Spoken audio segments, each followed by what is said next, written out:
आज हम लोग अपवाह तंत्र और ड्रेनेज पैटर्न करेंगे। क्लास 9th का जो ये बहुत ही इम्पोर्टेंट चैप्टर है और हर एग्जाम में नदियों से झीलों से प्रश्न पूछे जाते हैं। तो जहां तक प्रश्न पत्रों का सवाल है तो आप निश्चित रूप से देखेंगे कि इस टॉपिक से जो है हर जगह क्वेश्चन पूछा गया है, चाहे नदियों की लंबाई हो या उसके उद्गम का हो या उसके पानी के विसर्जन का हो। तो ये सारे जो प्रश्न हैं वो पूछे गए हैं, इसलिए ये टॉपिक बहुत ही इम्पोर्टेंट है।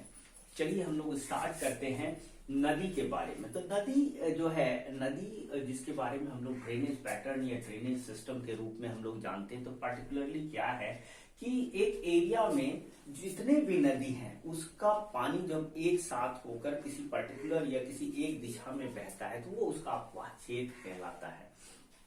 ठीक है, तो a river system of an area is called drainage system. An area drained by a single river system is called drainage system. तो जैसे आप मान लीजिए कि गंगा रिवर है और इससे संबंधित जितनी भी इसकी सहायक नदियां हैं, इनकी सारा पानी जो है एक ही दिशा को जाती है।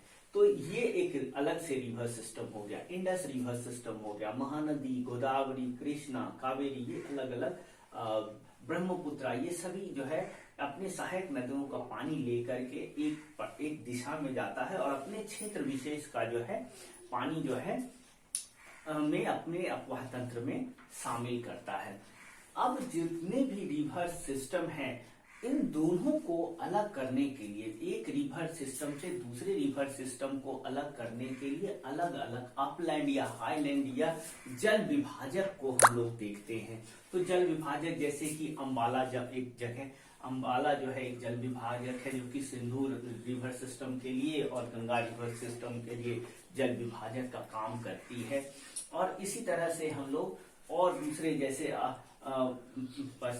दक्षिणी पेनिनसुला का जो है अपलैंड है, अगर हम देखें जिसमें कि मालवा का पठार और पठारी भाग है, ये भी जो है महानदी या गोदावरी और गंगा और इसके बीच का जो है अपलैंड या उच्च भूमि का काम करती है, जल विभाजक का काम करती है। नदी के बारे में थोड़ा सा और हम लोग जानकारी चाहेंगे तो नदी में को हम लोग मुख्यतः 3 भागों में बांट देते हैं। नदी को हम लोग अपर कोस्ट, मिडिल कोस्ट और लोअर कोस्ट के रूप में देखते हैं। अपर कोस्ट में नदियां जो है कई सारी छोटी मोटी ट्रिब्यूटरीज अपनी सहायक नदियों का जल इकट्ठा करके फिर जो है एक बड़ी नदी में परिणत हो जाती है, और जिसको कि हम लोग ट्रिब्यूटरीज बोलते हैं। जैसे गंगा की बहुत सारी नदियां हैं, जैसे अलकनंदा है, भागीरथी है, जो देवप्रयाग में मिलकर जो है गंगा को जन्म देती है। तो ये सारी ट्रिब्यूटरी जो है छोटी छोटी नदियों का जल इकट्ठा करके फिर बड़ी नदियों में परिणत होती है। तो ये अपर कोस्ट में ऐसा होता है। हम लोग देखते हैं कि अपर कोस्ट में नदियां बहुत सारी जो है भू आकृति या टोपोग्राफी बनाती है। तो मुख्य रूप से भी आकार की घाटी या फिर चौड़ी घाटी बनाती है, जो कि गॉर्ज के रूप में हम लोग जानते हैं। ठीक है, तो गॉर्ज और भी आकार की घाटी जो है बहुत ही पॉपुलर है ऊपरी कोर्स में, अपर कोर्स में नदियां जब बनाती हैं। अगर आप कभी हरिद्वार या ऋषिकेश जाएंगे तो वहां देखेंगे कि नदियों के कटाव की वजह से बहुत सारे जो है भू आकृति या यू और डीप गॉर्ज का जो है निर्माण हुआ है। कुछ नदियां जो है मिडिल कोर्स में, यही नदियां जो है अपने बहाव के कारण, पानी के कम मात्रा के कारण और ढाल की कम मात्रा के कारण अपने साथ लाए गए डिपोजिशनल मिट्टी, बालू और दूसरे पदार्थ को फैलाना शुरू कर देती है, क्योंकि इसकी ढोने की क्षमता अपने अपवाह में इसकी क्षमता जो है कम होने की वजह से ये मियांडर्स बनाती है, विसर्ग बनाती है, और ये बिल्कुल जो है सर्पीले आकार में घूम कर चलती है। और इसी में जो है यू आकार की घाटी या फिर बाढ़ का मैदान भी निर्माण करती है। तो बिहार और उत्तर प्रदेश में इस तरह के बाढ़ के मैदान हम लोग बहुत सारे देखेंगे, क्योंकि जो है पूरे अगर 24-2500 किलोमीटर का डिस्टेंस देखिए तो बस 200-300 मीटर तक की हाइट का जो है हम लोग देखते हैं, और प्रति 60-65 मीटर पर केवल जो है 1 मीटर का जो है ढाल हम लोग देखते हैं। और इसकी वजह से नदियों का ढाल बहुत कम होता है और जो इनकी परिवहन क्षमता है वो बहुत कम हो जाती है। उसके बाद हम लोग देखते हैं कि इसी कोर्स में जो है ऑक्सबो लेक जो है बनाता है, जिसको कि हम गोखुर झील भी बोलते हैं, क्योंकि इसका आकार ही गाय के खुर के जैसा होता है। इस तरह के कई सारे लेक्स जो है हम लोग मिडिल कोर्स में देखते हैं। उसके बाद लोअर कोर्स में देखते हैं जहां पर कि डेल्टा या एक्चुअली नदियां बनाती है, और चूंकि लोड बहुत ज्यादा हो जाता है, नदी में पानी कम होता है, बहाव कम होता है, ढाल जो है वो बहुत कम होता है, स्लोप ग्रेडियंट इतना कम होता है कि नदियां जो है कई भागों में बढ़ जाती है, और इसको हम डिस्ट्रीब्यूटरीज के रूप में देखते हैं, और ये अंततः जो है त्रिभुजाकार रूप में बढ़ जाती है, और इसी को हम लोग डेल्टा कहते हैं। ये डेल्टाई मैदान बहुत ही उपजाऊ होता है। दुनिया में सबसे ज्यादा जो है, सबसे बड़ा डेल्टा जो है गंगा ब्रह्मपुत्र का जो सुंदरबन का डेल्टा है, वो दुनिया में सबसे ज्यादा प्रसिद्ध है। ये जो है एक उपजाऊ ढाल का उपजाऊ मैदान है, जहां पर कि कृषि कार्य भी बहुत अच्छे से होता है, और बाढ़ का पानी हर साल इसमें आके इकट्ठा होती है और नई जो है उपजाऊ मिट्टी लाती है। उसके बाद हम लोग देखते हैं कि अलग अलग जो है रिवर सिस्टम्स है। रिवर सिस्टम मतलब अगर हम देखें तो इंडस रिवर सिस्टम है, फिर ब्रह्मपुत्र रिवर सिस्टम है, गंगा रिवर सिस्टम है, महानदी रिवर सिस्टम है, गोदावरी रिवर सिस्टम है, कृष्णा है और कावेरी है। इन रिवर सिस्टम में एक पैटर्न है। कुछ नदियां जो है उत्तर भारत में ही सबसे ज्यादा एक्टिव है, क्योंकि बारिश में पानी तो रेनफॉल से तो आता ही है, बरसात की पानी तो आता ही, साथ में इनको जो है पानी जो है अपना पानी जो है ग्लेशियर से भी मिलता है। ये पेरेनियल है और सालों भर इसमें पानी होती है, इसमें पानी की कमी कभी नहीं होती, और बारिश में जब कभी भी बारिश होती है तो बाढ़ की जैसी सिचुएशन हो जाता है। तो उत्तर का जो क्षेत्र है, जिसको कि हिमालयन रिवर सिस्टम हम कहेंगे, जिनका की ओरिजिन जो है हिमालय रिवर है, वहां से जो निकलती है अलग अलग ग्लेशियर से निकलती है, पानी के मेल्ट होने से।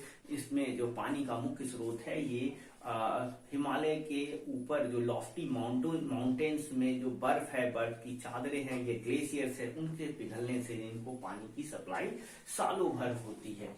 ठीक हम दक्षिण भाग में देखते हैं पेनिनसुलर रिवर्स में, यहाँ पर जो है केवल बरसात में जो है पानी की मात्रा जो है नदियों में बहुत ज्यादा होता है, और इसमें ये पेनिनसुलर नदियां पेरेनियल नहीं है कभी, मतलब बारिश में बहुत ज्यादा पानी हो जाता है, बाढ़ जैसी सिचुएशन हो जाती है, और गर्मी के दिनों में जब पानी नहीं होता है तो ये छोटी छोटी धाराओं में बढ़ जाती है, और पता ही नहीं लगता कि ये बहुत बड़ी नदी थी। तो ये खास बात है हिमालयन रिवर और दक्षिण पठारी रिवर्स के बारे में। कुछ रिवर्स जो है हमारा जैसे नर्मदा और तापी रिवर जो है भ्रंश घाटी में बहती है, और ये पश्चिम की ओर जाती है। क्योंकि यहाँ पर ढाल स्लोप ग्रेडियंट बहुत ज्यादा होता है, इसलिए ये एस्चुरी बनाती है, और एस्चुरी की वजह से इसकी जितनी भी मिट्टी गाद होती है ये अपने साथ लेकर के समुद्र में या सागर में प्रवेश कर जाती है, और इसलिए यहाँ पर कोई भी डेल्टाइक जो है फॉर्मेशन हम लोग नहीं देखते हैं। क्योंकि पूरब की तरफ जितनी भी नदियां बहती है इनमें जो है स्लोप बहुत कम है, मिट्टी और गाद बहुत ज्यादा होता है, जिसकी वजह से डिपोजिशनल एक्टिविटी जो है इसके डेल्टाई एरिया में बहुत ज्यादा होता है, चाहे वो महानदी हो, गोदावरी हो, कृष्णा नदी का डेल्टा हो, कावेरी हो। ये सभी नदियां जो है अपने साथ ढेर सारी मिट्टी गाद लेके आती है और अपने डेल्टाई क्षेत्रों में इसको फैला देती है। तो इस तरह से हम लोग देखते हैं कि जो पेनिनसुलर रिवर है इसमें पानी का बहाव कम है, या पानी की मात्रा कम होती है, सालों भर पानी नहीं होता, जबकि हिमालयन रिवर में पानी बहुत ज्यादा होता है। इसमें ढाल भी बहुत अच्छी है और पानी का सप्लाई 12 मासी होती है, जबकि दक्षिण की रिवर में पानी की सप्लाई 12 मासी नहीं होती है, बारिश के दिनों में इसमें पानी। इस प्रकार देखते हैं कि जो हिमालयन रिवर सिस्टम है उसके कुछ रिवर्स हैं, जिसमें इंडस, गंगा रिवर और ब्रह्मपुत्र रिवर जो प्रमुख रूप से है, और फिर है पेनिनसुलर रिवर सिस्टम जिसमें नर्मदा, तापी जो कि भ्रंश घाटी में बहती है, उसके बाद गोदावरी, महानदी, कृष्णा, कावेरी, ये सारी नदियां हैं जो कि उत्तर दक्षिण पश्चिम की तरफ बहती है। तो ये सारी नदियां हैं जो पेनिनसुलर प्लेटों की नदियां हैं, या जो कहें कि दक्षिण के की नदियां हैं, इसके बारे में। और फिर हिमालयन रिवर सिस्टम के बारे में हम लोग डिटेल से थोड़ा सा देख लेते हैं। तो सबसे पहले हम लोग देखते हैं इंडस रिवर सिस्टम। तो इंडस रिवर सिस्टम जो है, सिंधु नदी जो है उसकी लंबाई लगभग 2900 किलोमीटर है, और इसका जो उद्गम है वो तिब्बत के मानसरोवर लेक के पश्चिमी तट से है, और ये भारत में लद्दाख डिस्ट्रिक्ट से इंटर करके उसके बाद कश्मीर में जब होते हुए फिर ये पाकिस्तान को जाती है, और पाकिस्तान में मिठानकोट के पास जो है इसमें रावी, सतलज, झेलम, ब्यास आदि नदियां मिल जाती है। और अगर जम्मू कश्मीर में देखें तो जास्कर, नेब्रा, सियोक, हंजा, ये सारी इनकी ट्रिब्यूटरीज है। उसके बाद हम देखते हैं कि ये रिवर जो है ड्रेन करता है अपना पानी, जो है अल्टीमेटली छोड़ देता है अरेबियन सी में, ईस्ट ऑफ कराची के पास जाकर के ये एक डेल्टा बनाती है, और वहां पर अरेबियन सी में अपना पानी डिस्चार्ज कर देती है।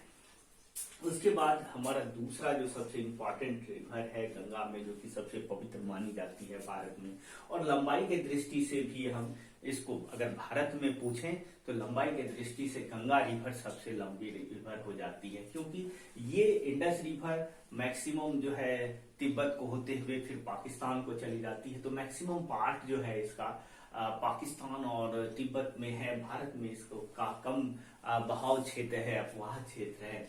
उसके बाद हम लोग देखते हैं गंगा रिवर जो है ये भारत की सबसे लंबी नदी है, और ये जो है गंगोत्री, भागीरथी और अलकनंदा के देवप्रयाग में मिलने से उत्तराखंड में ये वहां से ये गंगा कहलाती है। और इसकी जो सहायक नदियां हैं यमुना, घाघरा, गंडक, कोसी, चंबल, बेतवा, सोन। तो जो यमुना, घाघरा, गंडक और कोसी है, ये उत्तर की दिशा से आने वाली नदियां हैं, ट्रिब्यूटरीज है गंगा को। और जो दक्षिण की दिशा से, जो कि पेनिनसुला प्लेटो से गंगा को मिलती है, जो ट्रिब्यूटरीज है उसमें से चंबल, बेतवा, सोन जो है प्रमुख रूप से इसकी नदियां हैं। ये दोनों नदियां गंगा और ब्रह्मपुत्र जाकर के बांग्लादेश में मिल जाती है, और जमुना रिवर के नाम से जो है सुंदरबन का डेल्टा बनाती है, जो दुनिया की सबसे बड़ी डेल्टा है।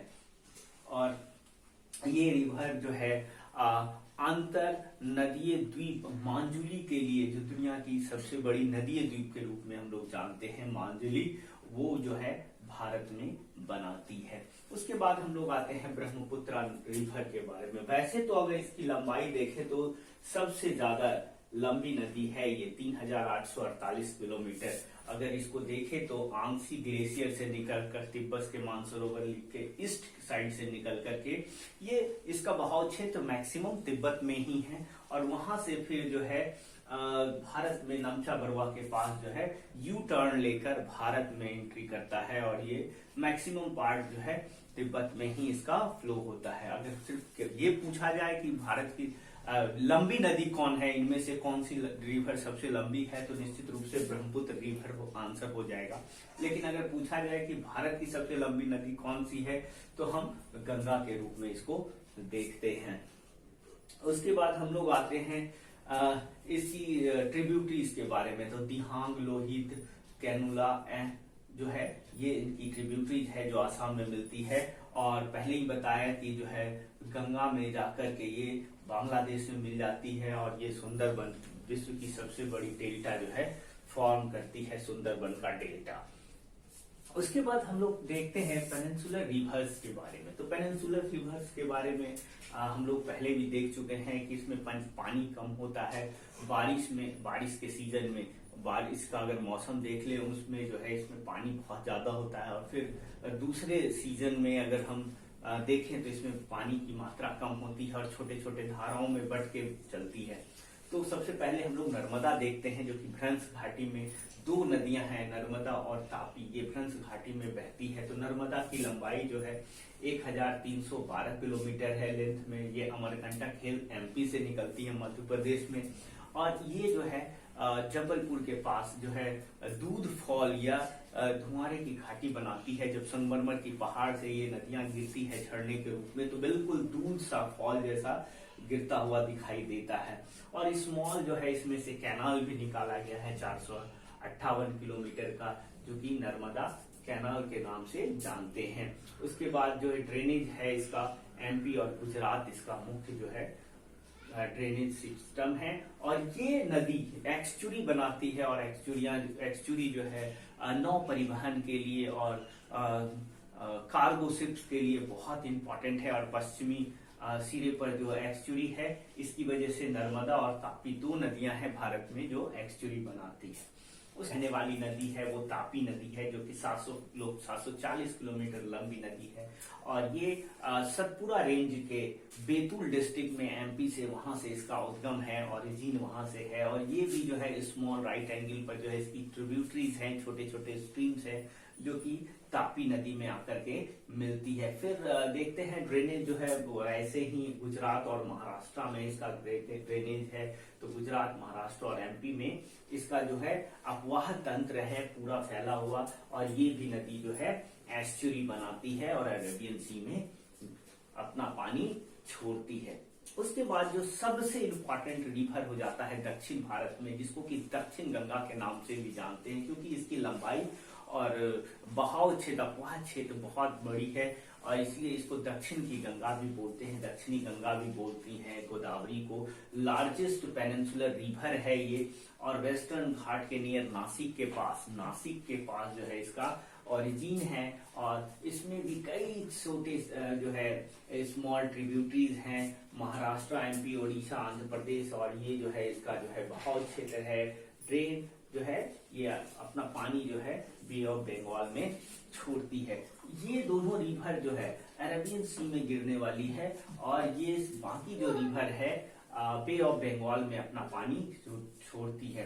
अगर हम इसकी वेलोसिटी के बारे में देखें तो जो चूंकि इसका जो धरातल है वो बहुत ज्यादा स्लोप नहीं है, स्लोप ग्रेडियंट बहुत कम है इसके कंपैरिजन में, इसलिए ये जो है अपना पानी बे ऑफ बंगाल की तरफ ले जाती है और वहां पे डेल्टा बनाती है। फिर है महानदी बेसिन, जो 800 किलोमीटर लंबी है। हाईलैंड ऑफ छत्तीसगढ़ जो उच्च भूमि है वहां से निकलती है, और बहुत सारे स्मॉल स्ट्रीम्स भी इसके हैं, महानदी के भी। और इसका जो बहाव क्षेत्र है एमपी है, छत्तीसगढ़ है, उड़ीसा है, झारखंड है, जो अपना पानी जो है बे ऑफ बंगाल में छोड़ती है। उसके बाद कृष्णा बेसिन को देखते हैं, ये भी एक महत्वपूर्ण रिवर है। इसकी कई सारी छोटी छोटी ट्रिब्यूटरीज हैं। 1400 किलोमीटर लंबी जो है महाबलेश्वर के पास इसका ओरिजिन होता है। और तुंगभद्रा, कोयना, घाट प्रभा, मूसी, भीमा आदि जो है इसकी ट्रिब्यूटरीज है। महाराष्ट्र, कर्नाटक और आंध्र प्रदेश में ये जो है अपना अपवाह तंत्र रखती है, और बे ऑफ बंगाल में ये अपना पानी रिलीज करती है। और कृष्णा का डेल्टा भी जो है प्रमुख रूप से उपजाऊ डेल्टाओं में से है, जहां पर चावल की खेती होती है। उसके बाद हम लोग देखते हैं कावेरी बेसिन, ये भी है 760 किलोमीटर लंबी नदी है। ब्रह्मगिरी रेंज वेस्टर्न घाट के पास जो है इसका ओरिजिन है। अमरावती, भिवानी, उसके बाद हेमावती, कांपविनी जो है ये सारी छोटी छोटी ट्रिब्यूटरीज हैं इसकी। और कर्नाटका, केरला और तमिलनाडु में इसका बहाव क्षेत्र है। बे ऑफ बंगाल में जो है कुडलूर के पास जो है ये डेल्टा बनाकर बे ऑफ बंगाल में अपना पानी रिलीज कर देती है, ड्रेन कर देती है। इसके अलावा भी और कई छोटी छोटी नदियां हैं, जिसमें ब्राह्मणी, बैतरणी, दामोदर, सोनभद्र, खरकई, बहुत सारी नदियां हैं।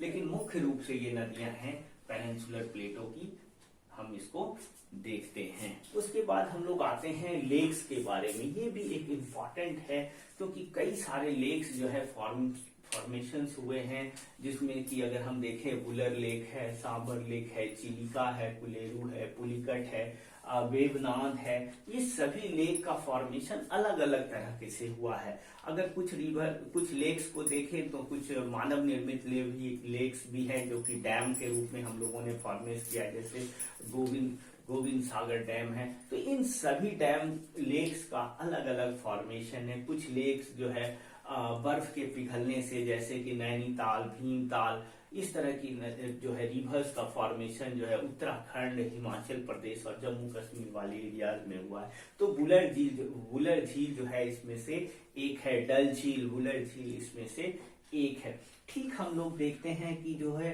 सागरीय तट पर, पूरब के सागर, भारत के पूर्वी तट पर चिलिका लेक है। ये जो है पानी का जो है नदी, समुद्री पानी का रुक जाने से या एक अवरोध पैदा हो जाने से इस तरह के लेकों का निर्माण हुआ है, जिसको कि चिल्का, कोलेरू, पुलिकट और वेवनाथ लेक के रूप में हम लोग जानते हैं। तो इस प्रकार हम लोग देखते हैं कि भारत में जो अपवाह तंत्र है मुख्यतः 3 रूप में बटा हुआ है। द हिमालयन रिवर्स के रूप में, यानी कि हिमालय से निकलने वाली नदियां जो है, उसके बाद पेनिनसुलर रिवर्स हैं और लेक्स हैं। उसके बाद हम लोग देखते हैं कि हिमालय से निकलने वाली कुछ रिवर्स जो है सब्सिक्वेंट है और कुछ कॉन्सिक्वेंट है। अब ये सब्सिक्वेंट कॉन्सिक्वेंट क्या हुआ, कुछ रिवर्स जो है हिमालय के बनने से पूर्व भी बहती थी, ऐसा कह सकते हैं कि वो ऐसी नदियां जो कि हिमालय से बनने से पूर्व भी थी।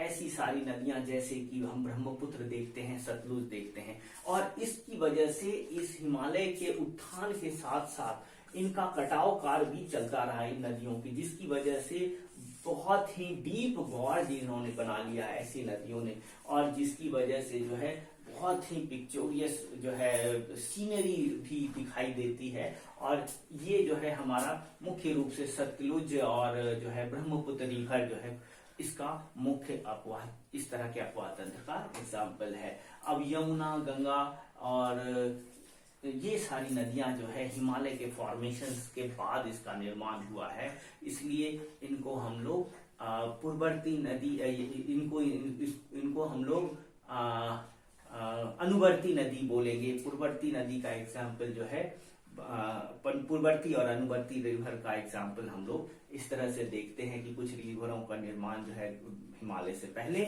और कुछ का हिमालय के बाद हुआ है। तो इस तरह से हम लोग देखते हैं कि बहुत ही शॉर्ट में कैसे सारे नदियों के बारे में हम लोग डिटेल में देख लेते हैं, चाहे वो हिमालयन रिवर हो या पेनिनसुलर रिवर हो या भारत के मुख्य रूप से झील हो, इन सब के बारे में हमें एक ब्रीफ जानकारी मिलती है। तो इस वीडियो को आप सब्सक्राइब कीजिए, शेयर कीजिए, लाइक कीजिए, और आपसे निश्चित रूप से कमेंट बॉक्स में हम आशा करेंगे कि आप इस पर अपना कमेंट दें कि ये वीडियो कैसा है, और किसी खास टॉपिक पे अगर आपको वीडियो चाहिए तो आप उस पर भी आप बताएंगे, हम लोग उस पर आगे भी काम करेंगे। धन्यवाद।